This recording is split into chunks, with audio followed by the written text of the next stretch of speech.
Hello and welcome प्यारे बच्चों, कैसे हो सारे। मैं असीम भारद्वाज स्वागत करता हूं आप सभी का इस सेशन के अंदर बच्चे। तो लास्ट हमने कहां तक पढ़ा था? माइटोकॉन्ड्रिया हम लोग स्टडी कर रहे थे और माइटोकॉन्ड्रिया के बारे में कुछ क्लास हमने लिया था और बहुत सारी बातें बताई थी। अभी नेक्स्ट बात जो माइटोकॉन्ड्रिया के विषय में है बच्चे, वो हमारी रहेगी सर एंडोसिम्बायोटिक थ्योरी। नेक्स्ट बात बच्चे अपनी रहेगी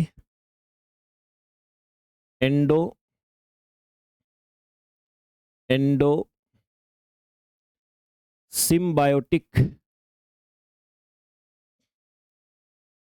थ्योरी। सो ये थ्योरी भी बच्चे आपकी माइटोकॉन्ड्रिया के विषय में ही है, अंतः सहजीवी संबंध वाली थ्योरी है। अंतः सहजीवी संबंध सिद्धांत, इसको हम लोग स्टडी करेंगे बच्चे, आज डिस्कस करेंगे। और इस थ्योरी ने हमें क्या बातें बताई, क्या चीजें हमें डिस्कस करी, उनका भी एक बार देख लिया जाए। ब्यौरा वो कंप्लीट हम लोग यहाँ पे देख लेते हैं। देखो भाई, एंडोसिम्बायोटिक थ्योरी ने क्या कहा? इसने कहा कि भाई आज आप लोग जिसको माइटोकॉन्ड्रिया कह रहे हैं ना, ये काफी समय पहले माइटोकॉन्ड्रिया पहले एक जीवाणु यानी एक प्रोकैरियोटिक सेल हुआ करते थे। लिख देता हूं सिंपल शब्दों में।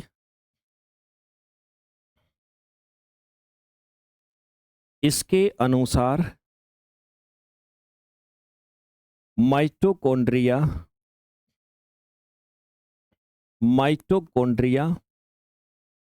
एक बैक्टीरिया या कह सकते हो प्रोकैरियोटिक सेल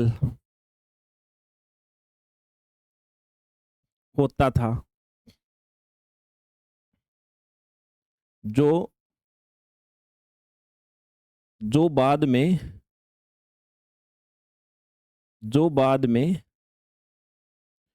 यूकारियोटिक सेल में जाकर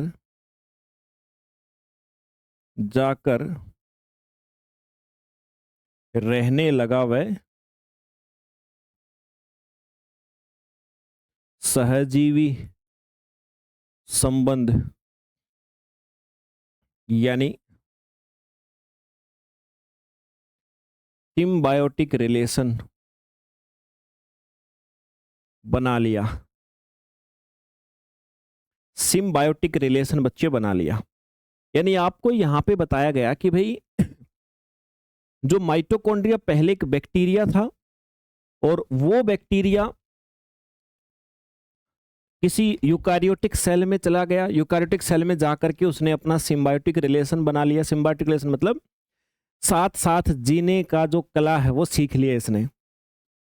अंदर ही उसको किस प्रकार से यूकारियोटिक सेल के अंदर रह के ही उसको कैसे अपनी जरूरतें पूरी करनी है और जिंदा रहना है, और जिंदा रह के फिर आगे अपना जीवन बढ़ाना है। सिम्बायोटिक रिलेशन बोलते, सामान्यतः हम लोग ये बोलते हैं सिम्बायोटिक रिलेशन के अंदर बच्चे मुख्य तौर पे ऐसा कहा जाता है कि भाई जब दो ऑर्गेनिज्म, दो जीव या दो सेल इस प्रकार से एक दूसरे के साथ मिलकर रहते हैं कि दोनों की जरूरतों की पूर्ति होती है एक दूसरे के द्वारा, यानी जो यूकारियोटिक सेल है उसको भी कुछ बेनिफिट मिले और जो आपका प्रोकैरियोटिक सेल यानी जो माइटोकॉन्ड्रिया गया है जिसके अंदर, इसको भी बेनिफिट मिले। दोनों एक दूसरे की आवश्यकताओं की पूर्ति करें।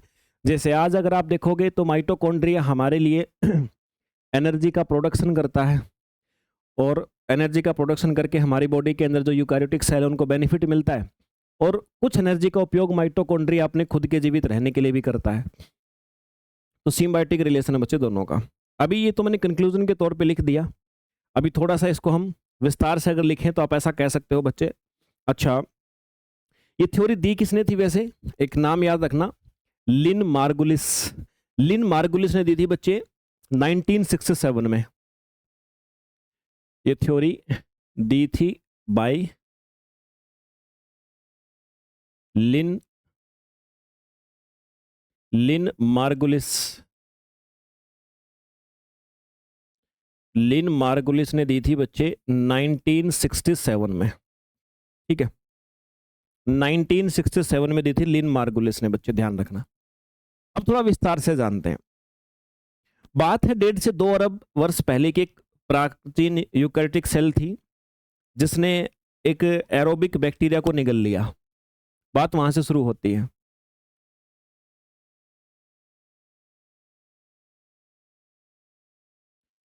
इस थ्योरी ने बताया कि लगभग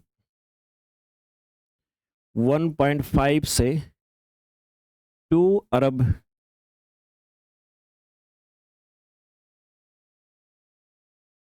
2 अरब वर्ष पहले किसी किसी यूकारियोटिक किसी यूकारियोटिक सेल ने एक एरोबिक बैक्टीरिया को निगल लिया। पहली बात, एरोबिक बैक्टीरिया मतलब प्रोकार्योटिक सेल। तो किसी एरोबिक बैक्टीरिया को निगल लिया बच्चे, लेकिन वो बैक्टीरिया नष्ट होने की बजाय वो उस सेल के अंदर ही रहने लगा।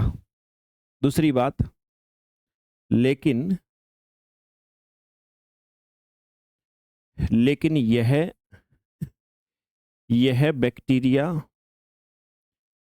यह बैक्टीरिया नष्ट नहीं हुआ अंदर जाके भी। नष्ट होने की बजाय अंदर ही रहने लगा। ठीक है। और ये जो बैक्टीरिया था अंदर रह के कुछ समय के बाद ये बैक्टीरिया क्या बन गया हमारे लिए? ये हमारे यूकैरियोटिक सेल के लिए माइटोकॉन्ड्रिया बन गया। माइटोकॉन्ड्रिया बन गया बच्चे। और जो होस्ट सेल है ना, होस्ट सेल का मतलब जिसके अंदर ये गया था, मेजबान कोशिका जो है, वो इसको एनर्जी प्रदान करने लगी जीवन जीने के लिए। एनर्जी प्रदान करने लगी। ठीक है। तो बच्चे इस प्रकार दोनों के बीच में म्यूचुअलिज्म बना। म्यूचुअलिज्म यानी सहजीवन स्टार्ट हुआ दोनों के बीच में। दोनों का जीवन एक साथ एक दूसरे पे डिपेंड होकर के स्टार्ट हो गया। ठीक है। ये थ्योरी आपको दी थी लिन मार्गुलिस ने इस प्रकार से, जो मेन बात मैंने आप सभी के सामने लिखी है बच्चे। Okay sir. अब कहोगे सर एविडेंस क्या है? मार्गुलिस ने जो थ्योरी दी वो किस आधार पे दी, क्या क्या उन्होंने इसके आधार पे हमें एविडेंस दिए? अभी चर्चा करते हैं एविडेंस के विषय में। एविडेंस क्या है इस बात का कि भाई ये बैक्टीरिया था, यानी कि एक अलग ऑर्गेनिज्म था। पहला एविडेंस कहता बच्चे ये है कि माइटोकॉन्ड्रिया जो है ना, माइटोकॉन्ड्रिया के पास अपना खुद का डीएनए होता है। माइटोकॉन्ड्रिया पढ़ते हो ना आपने? माइटोकॉन्ड्रिया पढ़ते पढ़ते भी ये बात को समझा था, अभी सीखा था। किसके पास बच्चे अपना खुद का डीएनए होता है? दूसरी बात है सर, इसके पास में राइबोसोम भी होते हैं। इसके पास में अपने आरएनए भी होते हैं। और माइटोकॉन्ड्रिया बच्चे आपका सेल्फ रेप्लिकेशन भी कर सकता है। सेल्फ रेप्लिकेशन जैसे बैक्टीरिया करता है ना। बैक्टीरिया कैसे करता है? फिजन मेथड से करता है ना, विखंडन मेथड से। जैसे बैक्टीरिया प्रजनन करता है, अपने जैसे और बैक्टीरिया बनाता है, ये भी बच्चे अपना फिजन मेथड से सेल्फ रेप्लिकेशन कर सकता है। फिर उसके बाद इसके अंदर डबल मेम्ब्रेन होती है, ये भी इस बात का एविडेंस है। डबल मेम्ब्रेन होती है। अब डबल मेम्ब्रेन का मतलब ये है, ऐसा माना जाता है कि भाई जो आउटर मेम्ब्रेन है, आउटर मेम्ब्रेन जो है ना, उसका निर्माण किससे हुआ? होस्ट सेल से हुआ है। आउटर मेम्ब्रेन होस्ट सेल से हुआ है। और जो इनर मेम्ब्रेन है वो बैक्टीरिया की खुद की है। इसीलिए 2 मेम्ब्रेन है इसके चारों तरफ। ठीक है। फिर एक और एविडेंस ये है बच्चे, एंटीबायोटिक सेंसिटिविटी। एंटीबायोटिक सेंसिटिविटी का मतलब ये कि जैसे बैक्टीरिया को मारने के लिए हम जो दवाइयां खाते हैं बच्चे, जीवाणुओं को मारने के लिए हम जो मेडिसिन का यूज करते हैं, तो वैसे ही जो मेडिसिन बैक्टीरिया पे असर करती है एंटीबायोटिक्स, वो माइटोकॉन्ड्रिया को भी प्रभावित करती हैं। तो ऐसा तभी हो सकता है जब बैक्टीरिया वाली प्रॉपर्टीज के अंदर कुछ हो बच्चे, है ना। तो माइटोकॉन्ड्रिया के अंदर जो प्रोटीन सिंथेसिस होता है ना, प्रोटीन निर्माण होता है, उसको भी प्रभावित करती है। यानी एंटीबायोटिक जो है इनसे माइटोकॉन्ड्रिया में में प्रोटीन सिंथेसिस प्रभावित होता है, प्रोटीन का जो निर्माण हो रहा है वो प्रभावित होता है। प्रोटीन सिंथेसिस बच्चे क्या होता है सर, प्रभावित होता है। तो ये बात बच्चे कुछ ये एविडेंस हैं जो इस थ्योरी को प्रूफ करते हैं मेरे भाई, ठीक है। तो कंक्लूजन ये निकली कि एंडोसिम्बायोटिक थ्योरी आपके सामने आई, और इस एंडोसिम्बायोटिक थ्योरी ने आपको ये बताया कि माइटोकॉन्ड्रिया क्या थे, एरोबिक बैक्टीरिया थे पहले, उन्हीं से इनका उत्पादन हुआ था। और दूसरी बात है कि ये आपके प्राचीन काल में किसी एरोबिक बैक्टीरिया को किसी यूकैरियोटिक सेल के द्वारा निगल लिए जाने के कारण इनका निर्माण हुआ था। ठीक है सर, समझ में आ गई कंक्लूजन आप सभी को? Okay sir. तो बच्चे ये माइटोकॉन्ड्रिया था जिसको आपने पढ़ना था, माइटोकॉन्ड्रिया के विषय में आपने बातें पढ़ी। अब इसके बाद में अगला जो हमारा ऑर्गेन है माइटोकॉन्ड्रिया के बाद में, उसको हम बोलेंगे sir Golgi body. Golgi body या गोल्जी अपरेटस।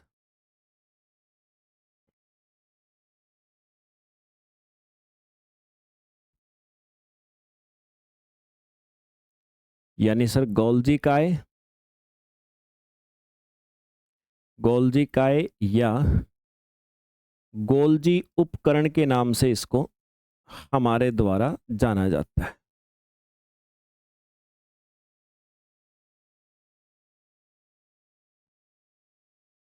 ठीक है भाई, गोल्जी काय या गोल्जी उपकरण के नाम से प्यारे बच्चों इसको हम लोग जानते हैं सर।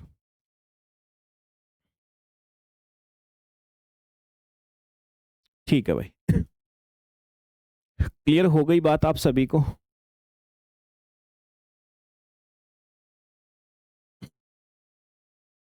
चलिए,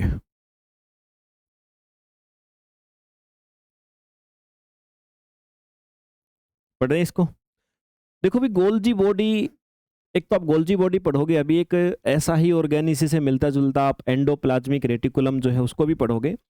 बहुत सारे काम इनके मिलते जुलते से होते हैं, इसलिए कई बार बच्चों को असमंजस भी हो जाती है कि सर सही बात कौन सी है इनमें से जो बातें हमें बताई गई हैं। देखो यार, एक बात को समझना मेरे भाई, जो गोल्जी बॉडी है ना, ये खासकर प्रोटीन और लिपिड के मॉडिफिकेशन, उनके पैकेजिंग और उनके ट्रांसपोर्ट, ये 3 प्रकार के काम करता है। मेनली जो ये अंग होता है शेल के अंदर गोल्जी बॉडी, इसका मुख्य काम क्या होता है? प्रोटीन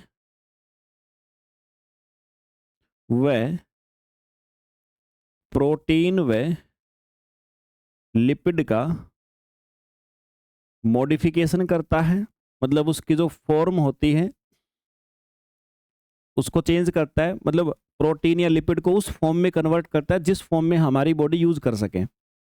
तो मॉडिफिकेशन या बोले तो संशोधन करता है प्यारे बच्चों। ठीक है। दूसरा, उसको पैक करता है ताकि बॉडी की दूसरी जगह पे पहुंचाया जा सके, पैकिंग का काम करता है। और तीसरी बात है सर, उसको भी पहुंचाने में भी सहायता करता है, ट्रांसपोर्ट का काम भी करता है।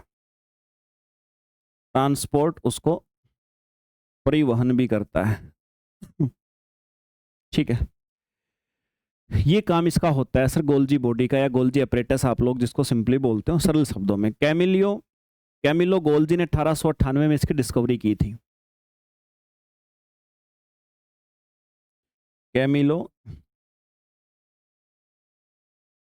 गोल्जी ने 1898 ईस्वी में इसकी मेरे भाई डिस्कवरी की थी सर, इसकी खोज की थी। समझ में आ गई बात आप सभी को? ठीक है सर।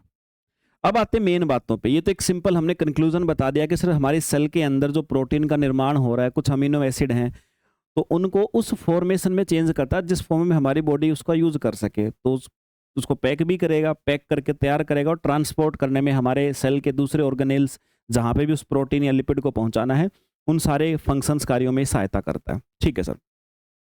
स्ट्रक्चर की बात करें इसकी, जैसे हम हर एक ऑर्गेन की स्ट्रक्चर की बात करते हैं, स्ट्रक्चर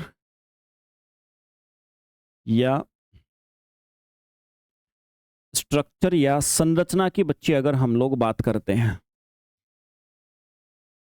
ठीक है स्ट्रक्चर या संरचना की अगर हम लोग बात करते हैं तो सर ये कई सारी चपटी झिल्लीदार जो थैलियां होती ना उनसे बना होता है। चपटी यानी फ्लैट, झिल्लीदार यानी मेम्ब्रेन वाले, और सैक, सैक का मतलब क्या होता है बच्चे? सैक का मतलब होता है थैली, बोल सकते हो आप लोग, उनसे बना होता है। इसका निर्माण यह है कई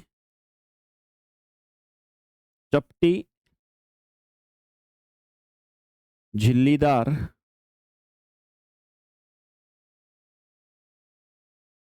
थैलियों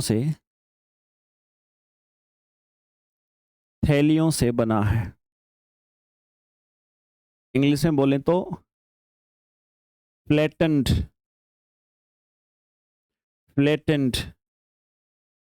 मेम्ब्रेनस शैक। भाई कहने की बात है, गोल्जी बॉडी में छोटी छोटी थैलियां हैं, चपटी हैं, ठीक है, और बहुत सारी मेम्ब्रेन वाली है। मतलब ऐसा बोल दो कि भाई ये एक चपटी थैली, ये दूसरी चपटी थैली, तीसरी चपटी थैली, ऐसे बहुत सारी चपटी थैलियों से बना है। ये झिल्ली वाली, मेम्ब्रेन वाली बहुत सारी थैलियां। शेल के अंदर भी आप कहीं पे बना हुआ देखोगे ना इसको, तो आपको कुछ कुछ इसी प्रकार की स्ट्रक्चर, इसी प्रकार की संरचना आपको प्यारे बच्चे देखने को मिलेगी सर। ये होती स्ट्रक्चर इसके। ठीक है सर। और ये जो थैलियां होती है ना, इनको सिस्टर्नी कहा जाता है। ये जो थैलियां होती हैं इनको बच्चे हमारे द्वारा सिस्टर्नी कहते हैं। याद रखना, कई बार सिस्टर्नी सेल भी बोलते हैं, सामान्यतः सिस्टर्नी कहा जाता है इनको। ठीक है भाई, सामान्यतः प्यारे बच्चों इनको सिस्टर्नी कहा जाता है। ओके सर, सिस्टर्नी शेल हो गया। ठीक है सर। मेन पार्ट देखो, अभी हम बात करते हैं मेन पार्ट इसके। जैसे माइटोकॉन्ड्रिया को हमने 4 पार्ट में बांटा था, न्यूक्लियस को हमने 4 पार्ट में बांट के पढ़ा था, इसको ही बच्चे हम लोग मेनली 4 पार्ट में पढ़ेंगे। एक cis face, medial cisternae, trans face और वेसाइकल्स, ये 4 पार्ट होंगे बच्चे इसके।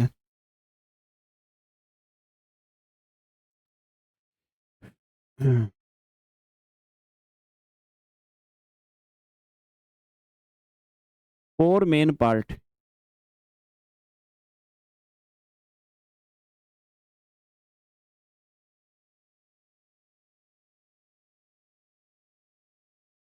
पहला सिस फेस, एक मध्यम सिस्टर्नी, मीडियल सिस्टर्नी,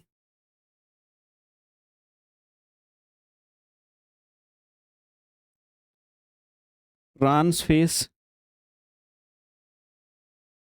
और वेसाइकल्स। सिस वाला चेहरा, चेहरा मतलब उधर वाली साइड, ट्रांस वाली साइड ये बताऊंगा क्या है। वेसाइकल कुछ नहीं है, वेसाइकल एक प्रकार का छोटा सा गोला है जिसके अंदर हमने प्रोटीन वोटीन को पैक करके रख दिया है। मेडियल सिस्टर्नी, ये सिस्टर्नी तो आप जानते हो, अभी चारों को पढ़ेंगे हम। अभी जस्ट मैंने अभी आपको नाम बताए हैं, एक एक करके सबको पढ़ना है।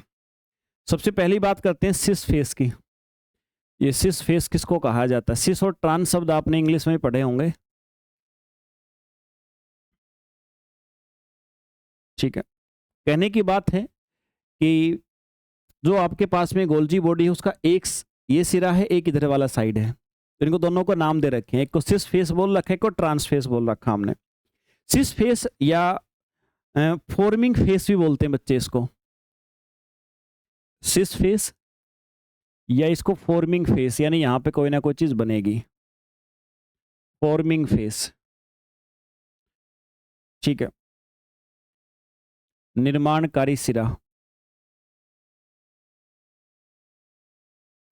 निर्माणकारी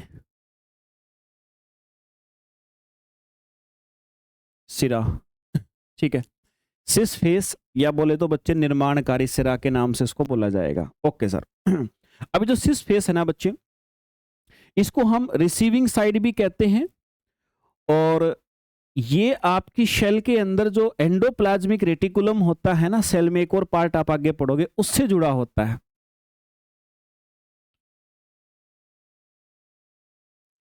इसे इसे रिसीविंग साइड भी कहते हैं, रिसीविंग साइड भी कहते हैं।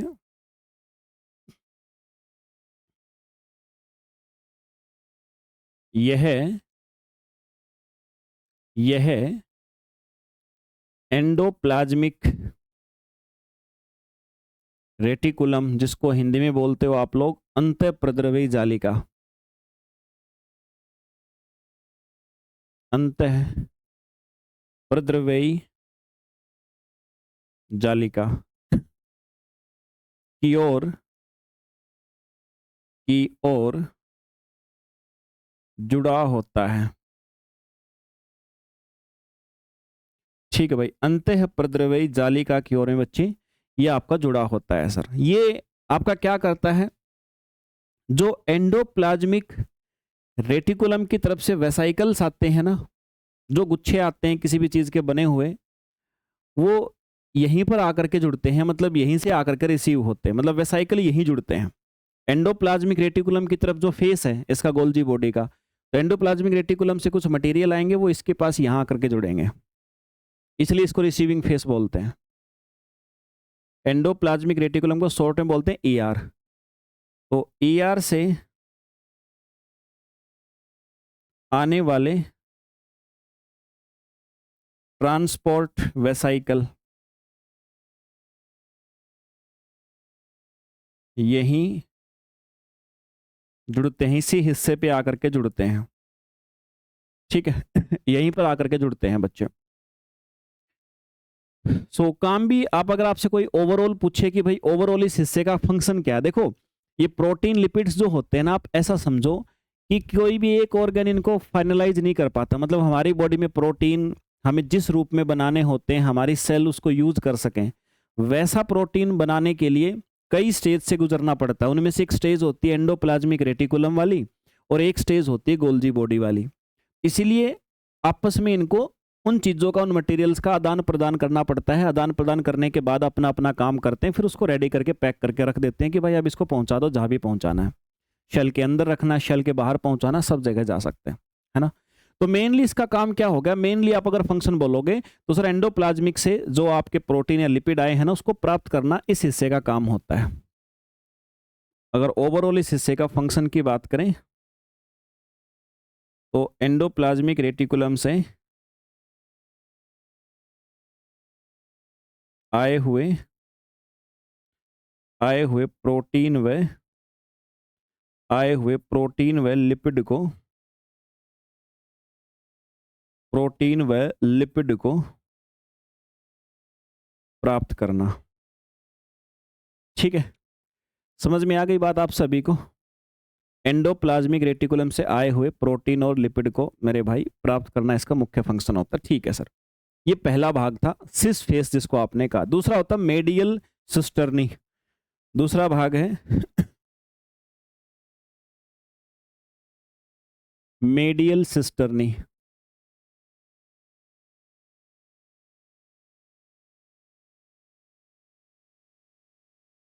ठीक है। मेडियल सिस्टर्नी,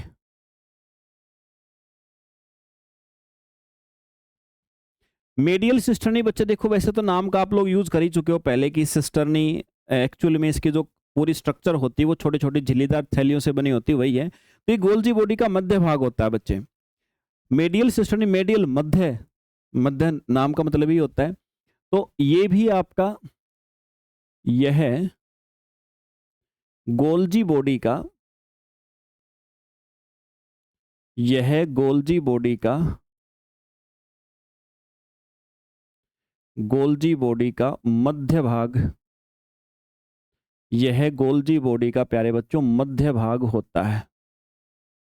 ठीक है, गोल्जी बॉडी का मध्य भाग होता है। दूसरी बात, यहां पर होता क्या है, यहीं पर एक्चुअल काम होता है। यहां पर प्रोटीन व लिपिड का, यहां पर प्रोटीन व लिपिड का मॉडिफिकेशन होता है बच्चे। प्रोटीन व लिपिड का मॉडिफिकेशन होता है। ठीक है, ध्यान रखना बच्चे इस बात को, प्रोटीन और लिपिड का यहाँ पे मॉडिफिकेशन आपका होता है। इस बात को आप लोग समझ लीजिएगा बच्चों। ठीक है सर। अच्छा, जब मॉडिफिकेशन होता है तो मॉडिफिकेशन के लिए कुछ प्रोसेसेस होती रहती हैं। ग्लाइकोजाइलेशन जैसे आपने नाम सुना होगा, अभी नहीं बताऊंगा, ये टाइम आने पे सारी चीज समझोगे। प्रोटीन का जो मॉडिफिकेशन हो रहा है तो मॉडिफिकेशन करते टाइम पे कहीं पे शुगर ऐड करनी होती है, किसी चीज को रिमूव करना होता है। मॉडिफिकेशन यही है कि एक्स्ट्रा केमिकल को हटाना और जो केमिकल चाहिए उनको जोड़ना उसके साथ, ताकि और नई नई केमिकल बनाई जा सके। ठीक है, तो कई प्रकार की प्रक्रिया यहाँ पर होती हैं, इसी मतलब उनके नाम होते हैं, जैसे ग्लाइकोजाइलेशन हो गया, ये पढ़ोगे आप आगे क्या होती हैं, या फिर आपका सल्फेशन हो गया बच्चे। ठीक है, या फॉस्फोराइलेशन हो गया। फॉस्फोराइलेशन तो आपने कई बार पढ़ा होगा, फॉस्फेट ग्रुप का जुड़ना, फॉस्फेट ग्रुप का जुड़ना। एक बार लिख देता हूं, लेकिन समझाऊंगा समय आने के बाद। ग्लाइकोजाइलेशन हो गया, जैसे ग्लाइकोजाइलेशन हो गया, मतलब मॉडिफिकेशन करने का मतलब कोई एक्स्ट्रा केमिकल जोड़ना या हटाना। जैसे ग्लाइकोजाइलेशन, इसमें शुगर को ऐड किया जाता है। या फिर सल्फेशन, सल्फेशन हो गया बच्चे, या फॉस्फोराइलेशन हो गया, फॉस्फेट ग्रुप को जोड़ना, फॉस्फोराइलेशन, फॉस्फोराइलेशन, फॉस्फेट ग्रुप को जोड़ना होता है जैसे, है ना। तो ऐसी ऐसी बहुत सारी क्रियाएं होती हैं। मॉडिफिकेशन मतलब ऐसी ऐसी बहुत सारी क्रियाएं होती हैं। ये आपका जो मेडियल सिस्टर्नी वाला हिस्सा होता है, इसी हिस्से में बच्चे संपन्न होते हैं। इसके बाद सर नेक्स्ट बात में आपको फिर क्या जानना है, क्या सीखना है, फिर बच्चे तीसरा भाग है ट्रांस फेस, जिसको फॉर्मिंग फेस भी बोलते हैं। पीछे वाला जो फेस था वो रिसीविंग फेस था, अब ट्रांस फेस। सिस फेस आपने पढ़ लिया था, मेडियल सिस्टर्नी पढ़ लिया, अब बच्चे ट्रांस फेस।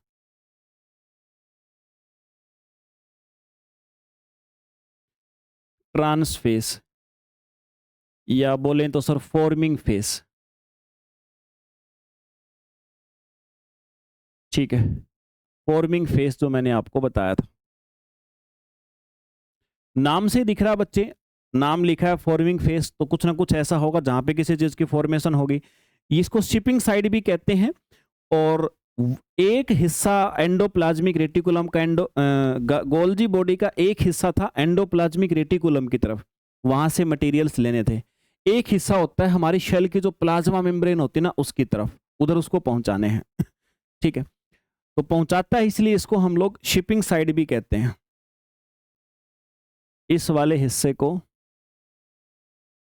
शिपिंग साइड भी कहा जाता है बच्चे,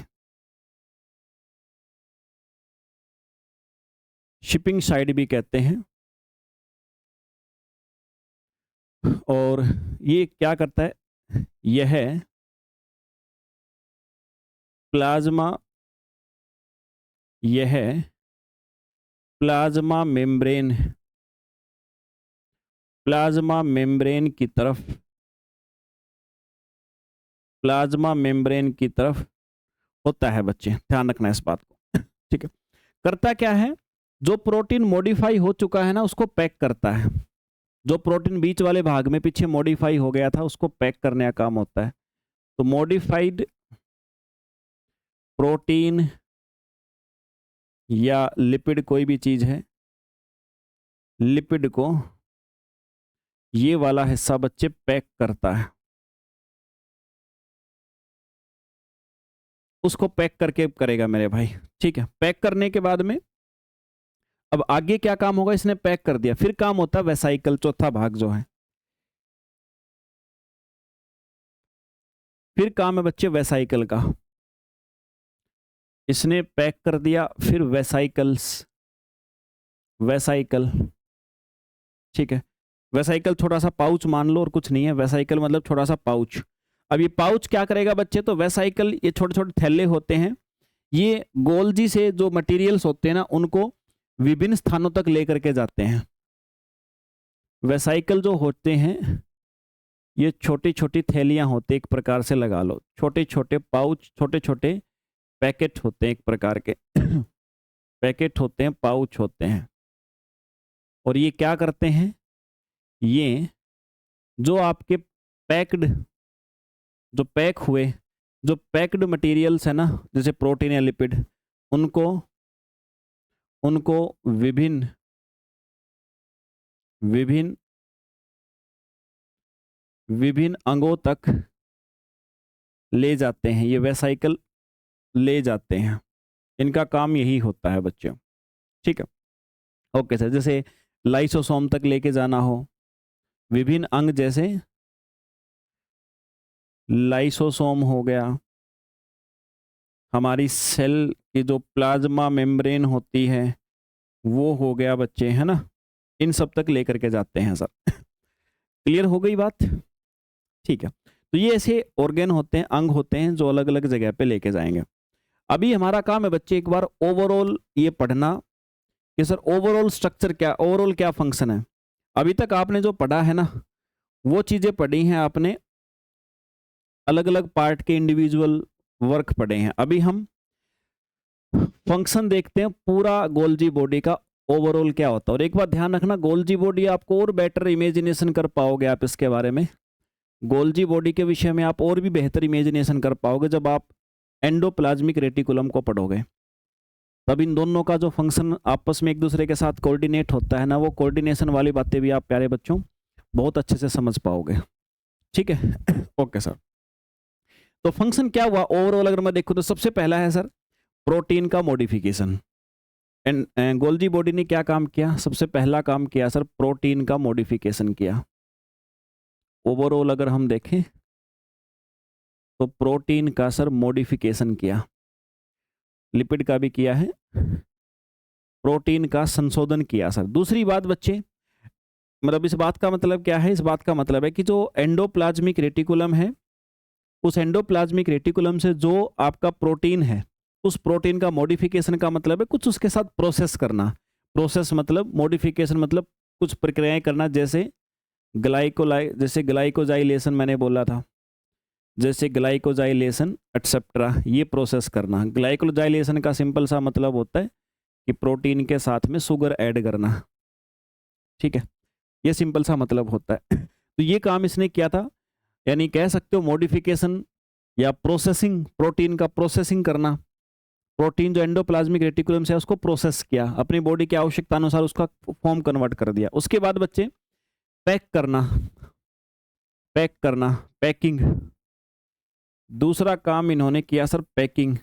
पैकिंग कैसे, मतलब वेसाइकल्स के अंदर, वेसाइकल जो थैलियां छोटी छोटी है ना, तो वेसाइकल्स में इन्होंने पैक कर दिया प्रोटीन या लिपिड को, ताकि अब उसको ट्रांसपोर्ट किया जा सके, आगे भेजा जा सके। जो मटेरियल्स इसने पैक कर दिए उन मटेरियल का इन्हें स्त्रावण भी किया, सेक्रेशन किया।